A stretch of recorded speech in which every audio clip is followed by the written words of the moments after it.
Good afternoon, everyone, and welcome to the second quarter all call with the governor classes. We have, I think, partially 4 years of governors. We have about 60 participants on the call. That's exciting. And it's good to be out with all of you this afternoon. Director Stephanie is on the line with us, as is Director-elect Peter.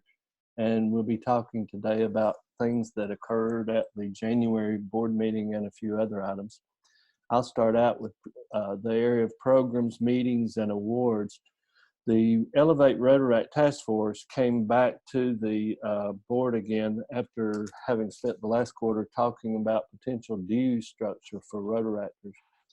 There was a survey done of Rotaractors early last year, and the members of the task force did not feel that it was statistically valid over the whole planet. So the board of directors approved another survey, and I was excited to see that we had over 10,000 replies to that survey.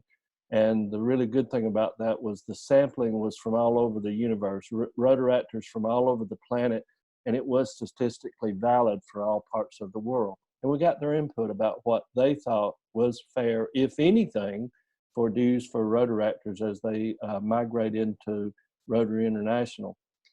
And what the board of directors approved was a per capita fee structure of $5 per capita for university-based clubs and $8 per capita for community-based clubs.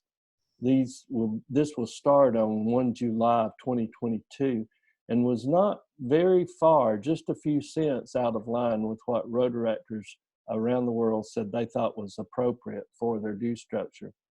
We also, in the process of implementing that due structure for 2022, we took away at the same time the $50 chartering fee for Rotary clubs that's in place now. Those will both start in July 1 of 2022, and there are several reasons for that, one of which is for us to be able to show Rotaractors the real value of their due structure and make them hopefully feel good, very good about the per capita fees.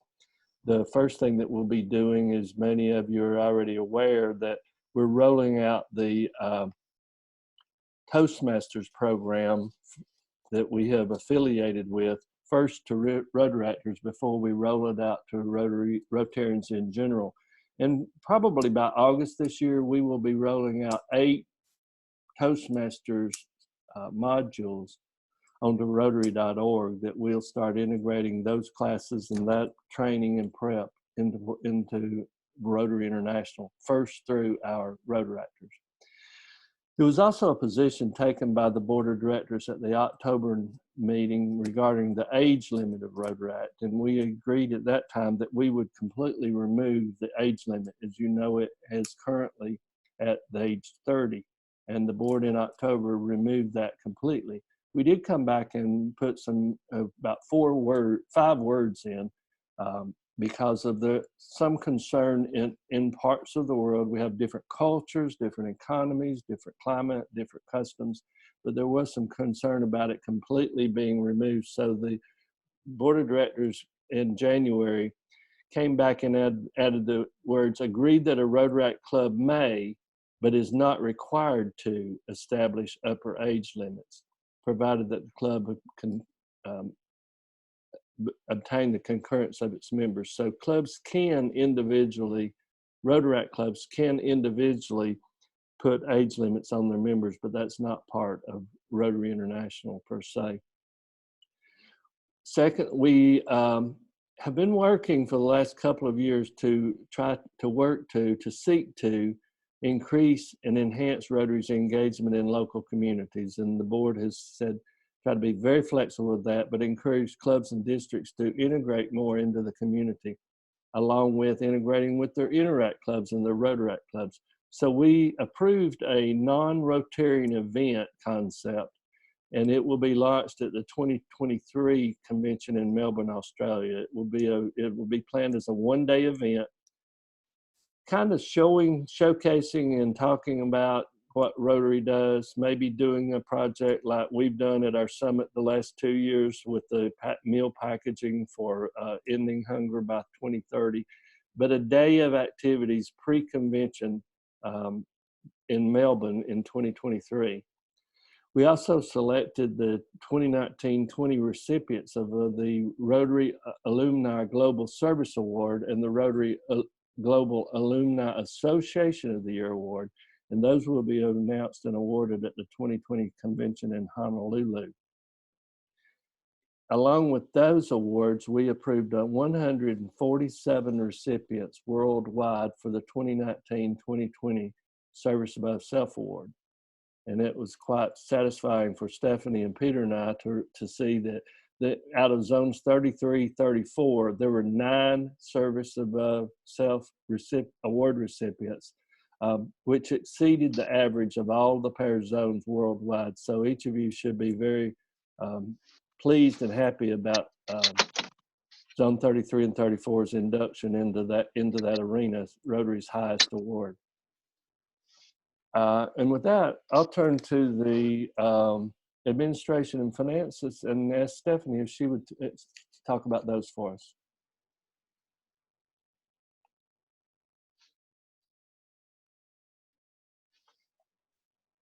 And we just had a little technical issue with Stephanie's voice on the prior call, so evidently it's happening again. She'll be with us in a minute. Stephanie, you are there. I see you.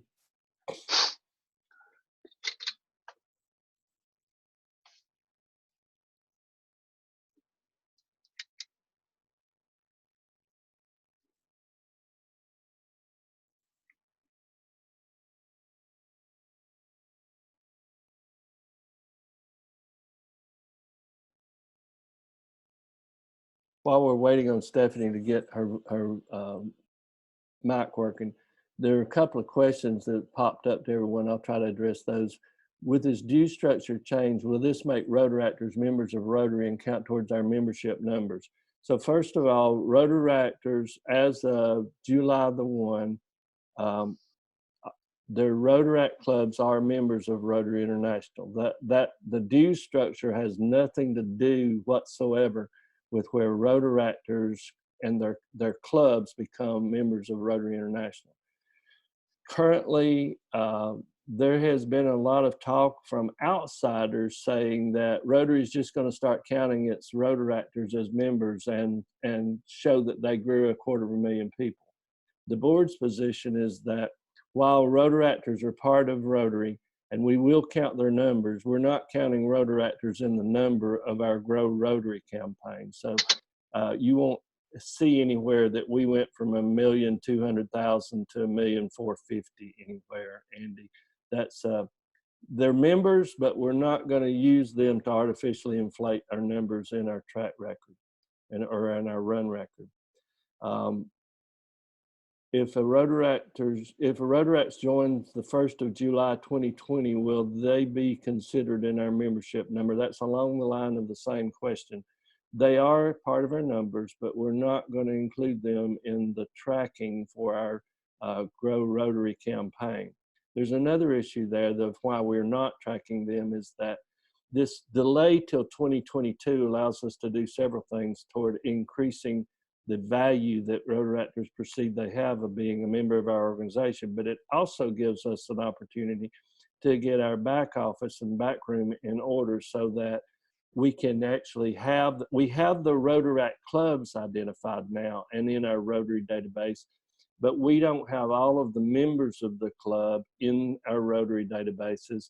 And that gives us about 1.5 years or so that we will have to get our technology of our new computer system up and running and get all of those Rotaractors cataloged so that we can get them into our system and communicate with them individually. Mercedes and Andy, that address your question? It does, David. Thank you. Okay, good. And Mercedes, does that work for you? So let's try for Stephanie again. Are you there, Stephanie? Yes, David. All righty. You have the podium. Actually, I think that was Mercedes saying. So while we're waiting on Stephanie, I'm going to just go ahead and rather than holding up, maybe she'll get on in a minute. She is on the call. I'm going to talk about administration and finances. Any of you have the Rotary International Directory for the year, the big thick book that's about that thick?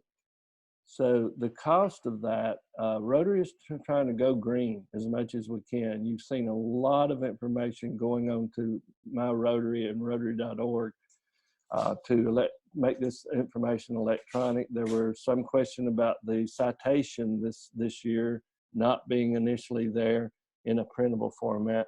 But the Rotary Board of Directors agreed to stop producing the official directory. There will be availability, as there is now, to search online at Rotary.org.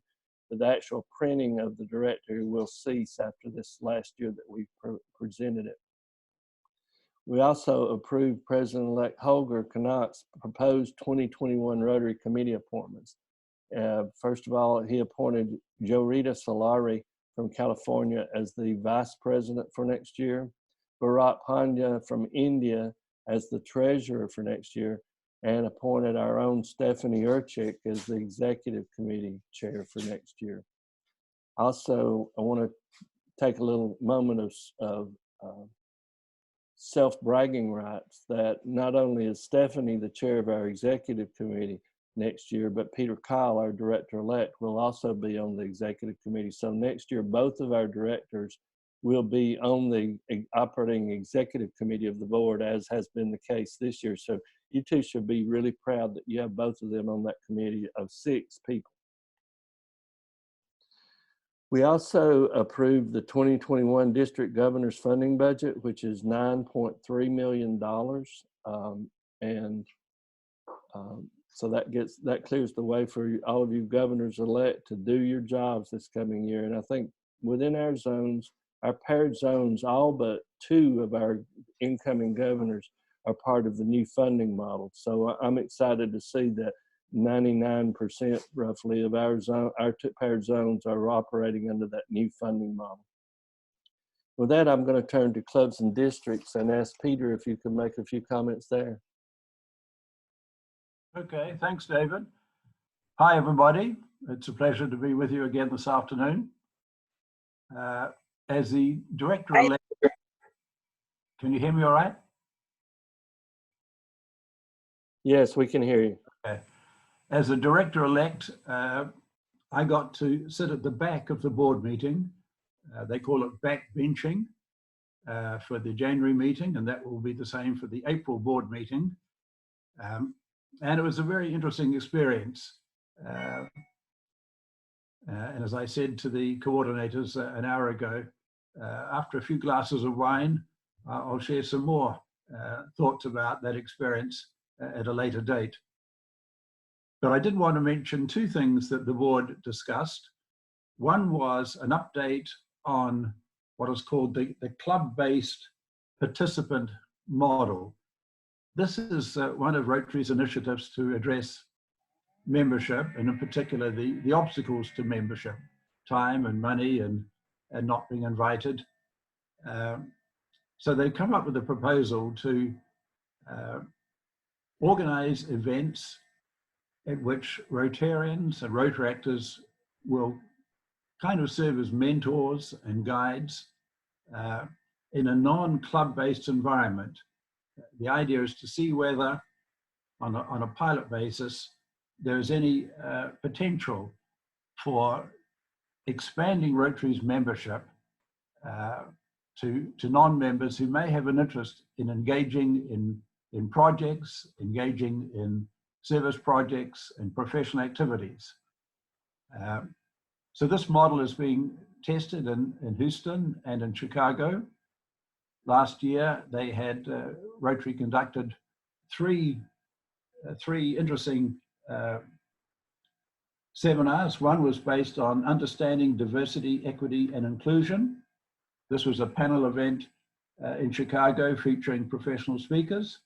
In Houston, also in October, there was another session on connecting for social good. This was an event in which Rotarians acted as mentors. And then a third event, again in Chicago in November, Connecting Leaders, which was a speed networking event for women professionals. And the feedback from these 3 events is quite positive. The pilot will continue. The hope is that later this year, Rotary will develop an initiative called Connect, which will be an umbrella concept encouraging Rotarians to link up with non-Rotarians who are interested in doing Rotarian type activities, but not necessarily in a club-based environment.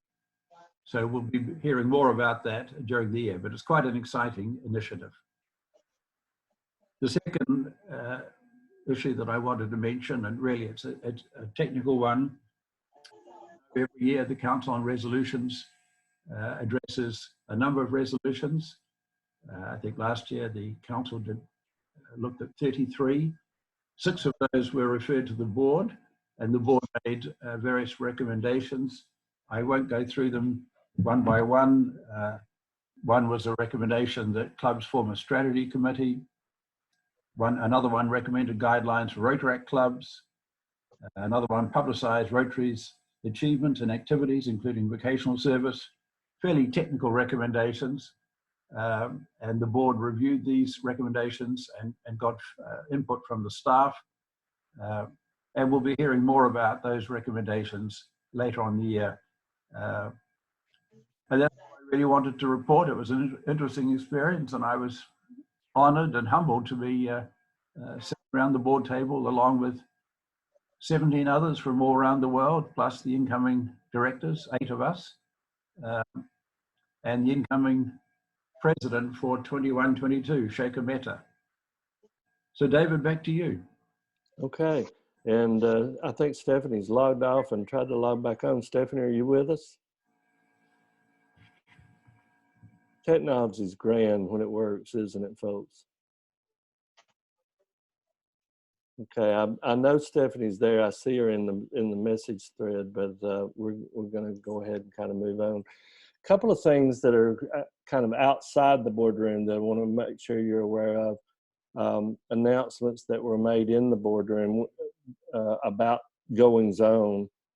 First of all was polio, in polio now, polio plus, whatever tag you want, drop to 0. It appears that Pakistan and its government has finally gotten on board about getting serious about ridding polio in Pakistan and the spillover into Afghanistan from that. They have now been talking seriously with Rotary and with WHO, UNICEF, the other people that are involved. We'll see, but all indications are that they're ready to get this thing finished.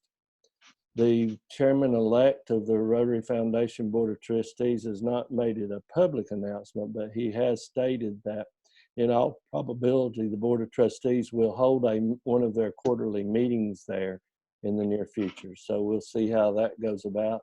Very excited about where we are. As you know, the numbers have crept up somewhat.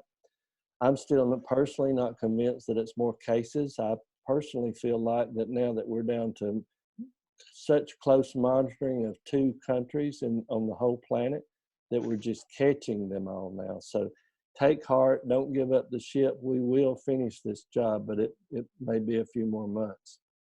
Also, would like to mention that for the incoming governors, especially in Zone 34, after the 1st of July, you'll be receiving communication from me about the constitution of a nominating committee and your conferences, governors this spring.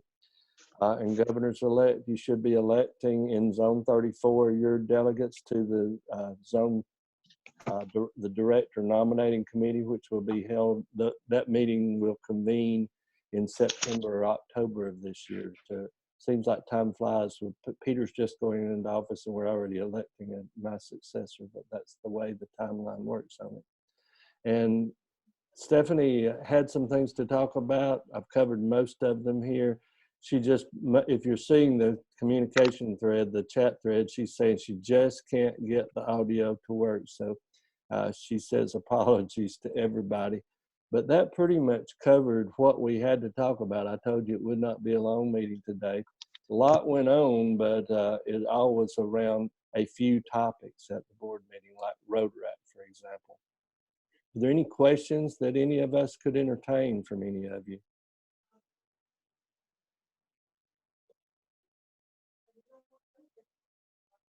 Any questions from anyone? Well, we have 70 members on 70 members of the classes on the call. That's 3/4 of the governors, elects, and nominees in the zones. And Stephanie, Peter, and I really appreciate all of you being here and taking a few minutes of your time to visit with us. And if we don't have any other questions, we'll open it up one more time. Any questions? And Peter, do you have any closing comments? Hi, David. I have just one quick question back on the Rotaract issue, because some clubs have been asking about with the new status in terms of elevating Rotaract, if they would still be able to support the Rotaract clubs in the same way now that they're not a program but full member of Rotary International. They're wondering specifically is if they could use funds raised from the community to support Rotaract in the training sessions, etc. Trevor, do you have a perspective? Trevor, is this Rotary clubs that's asking the question, or Rotaract clubs asking the question? Yeah, Rotary clubs are asking the question. Okay, so Rotaract clubs and Rotary clubs are encouraged to engage with each other even more. Okay, we hope as a board of directors that Rotaract and Rotary will come together in the club, in the community, even more than they are now. It's up to the local clubs and districts of whether they allocate funds to Rotaractors. Okay, is that partially answering your question? Because I've got more. Yeah, that's partially. The only question is whether these funds have to come from admin funds, or they could come from the funds that are raised for projects. Sure, whether they could be internally generated funds, or whether they have to be internally generated funds, or if they could come from funds raised from the community. So some districts around the world, even before Rotaractors become members of Rotary, had been assessing district dues to Rotaractors. It might be $1 per capita, it might be $2 per capita, but that has been a source of funds that in the past that could be redirected to a Rotaract club to do things in the community. Okay, as far as raising funds or administrative funds within Rotary to push it toward Rotaract, if that is the question, there's no problem at all on that. And in fact, I would encourage it as ways to get Rotaract and Rotary engaged with each other. I would recommend to all of you to tout to your clubs and your districts of ways they can get Rotaract involved with them. Trevor, does that help, or does that answer it, or no? No, I'm not sure if I was clear enough with my question. The question that's being raised is traditionally some clubs have supported Rotaractors, especially the presidents and secretaries, to go to the training events, district training events. And in some cases, those funds would have come from funds that the sponsor clubs would have raised for its projects, so funds raised from the community. In other cases, it has come from admin funds that are raised internally within the Rotary Club. The question is, could those clubs that have used funds raised externally from the community to support Rotaract, now that Rotaract is not a project, but a full member of Rotary International? Yeah, it's totally appropriate to continue the allocation of funds the same way that you are doing it now, Trevor. Not a problem whatsoever to continue. In fact, your Rotaract clubs still have sponsor Rotary clubs. It's not a problem. Rotaract Rotaract clubs can form without one now, but sponsor clubs should continue to consider themselves as sponsor clubs, and that would include the financial commitments that you're talking about. Did that do it? Yeah, well, to some extent, yes. Okay. Yes, to There some was extent. there was a question. David, can I go on Trevor's comment? Because I think I hear what he's asking. Let me see if my specifying helps Trevor. In most Rotary clubs, you have a charity account and you have an operating account. And I think I hear Trevor saying that if you're treating the Rotaractors as peers, you're not really treating them as a charity. So can you use your charity funds to support the Rotaract club? Is that more what you're saying, Trevor? That's absolutely correct. Yes. That Okay. is the big question. So there's nothing official from Rotary on that. My personal opinion is that there would be no problem with that, because Rotaract clubs, even before they were members, were not really a charity. They were a program. So if you were using funds you had earmarked as charity, they were actually a program. I wouldn't personally call that a charity, but I don't see a problem of anywhere that you take money from within your Rotary clubs to support your Rotaract clubs. But that is a local decision that would be between a club and its Rotaract club. Okay, Trevor? Did that help for you and Jeffrey? Well, if that is the official position, that is what I would advise clubs. Yes. Well, continue what they've been doing. Continue what they've been doing. There is no official quote unquote position on it, but there's no reason that they should not continue what they have been doing to date.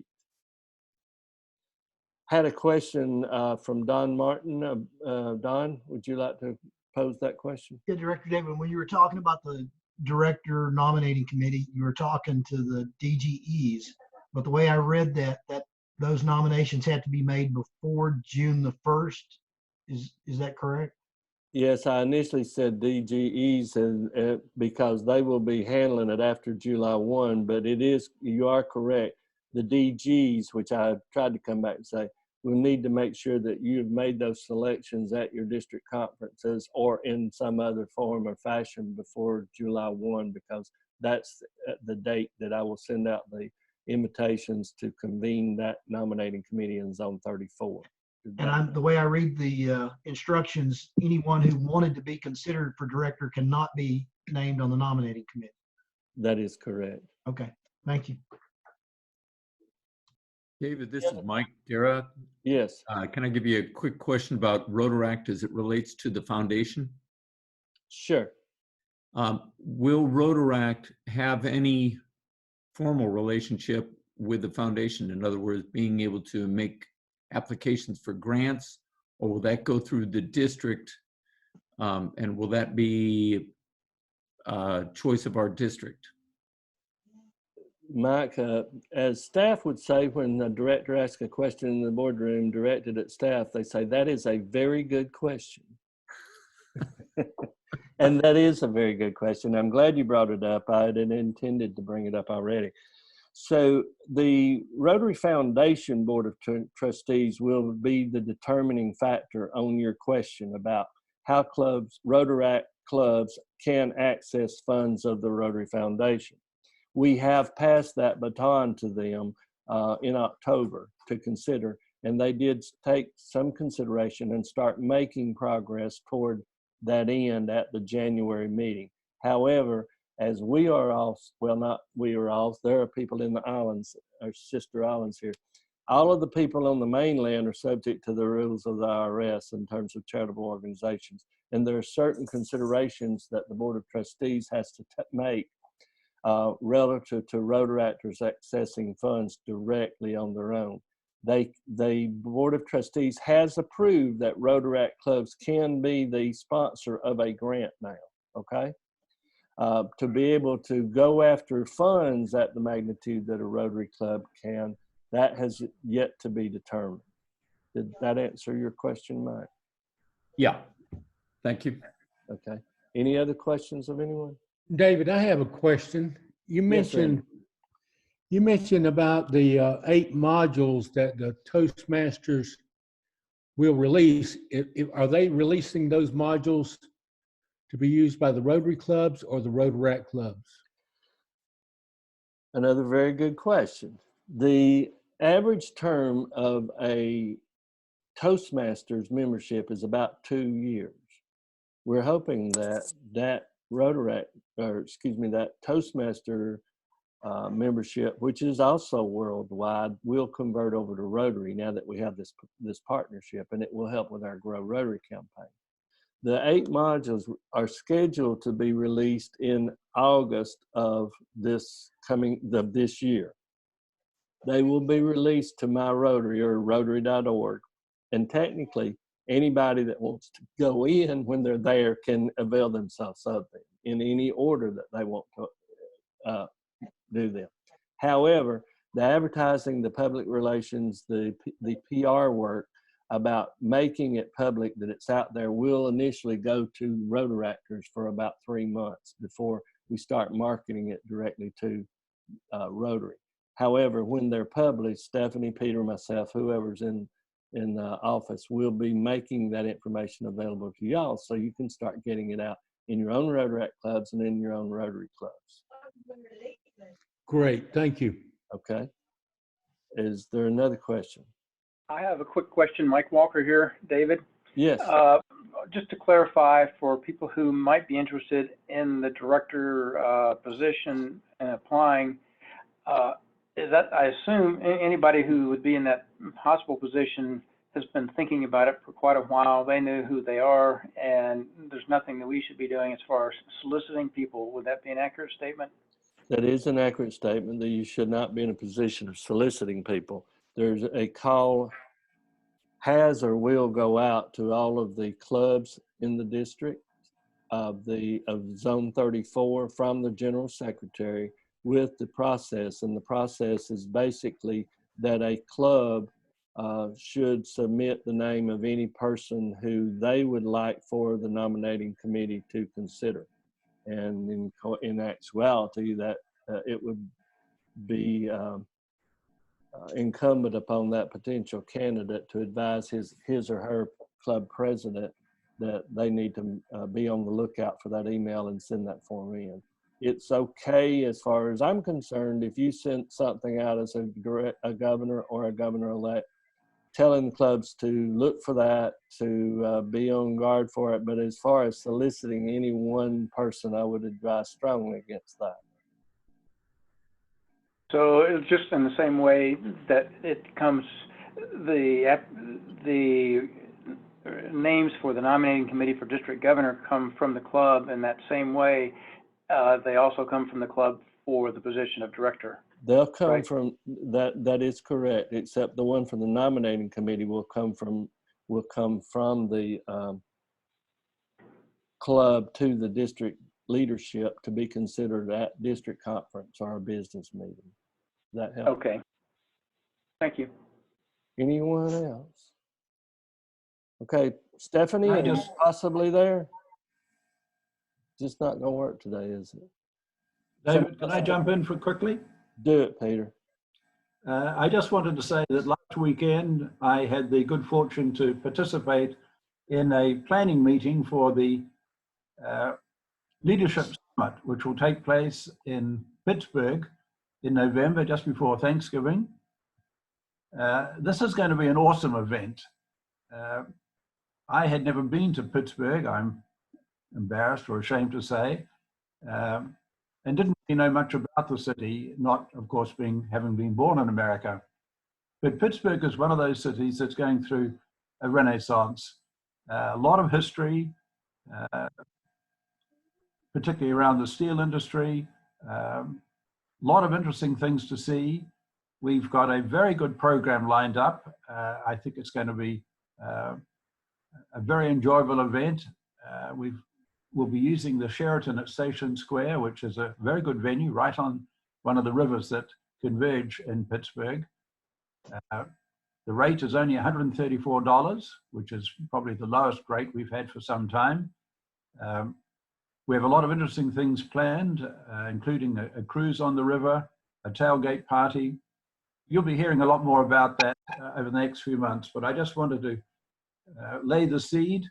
We're hoping for as good a turnout as we've had in previous summits in Atlanta and in Norfolk. So I think it's the third week in November. And just to give some advance notice, the summit next year will be in Naples, Florida, the end of September, early October. And again, you'll be hearing a lot more about that in the near future. Back to you, David. Okay, thank you, Peter. And if you have your chat on, Stephanie is weighing in also on the summit in Pittsburgh, and she's apologizing that she says she'll be at the Verizon store first thing in the morning.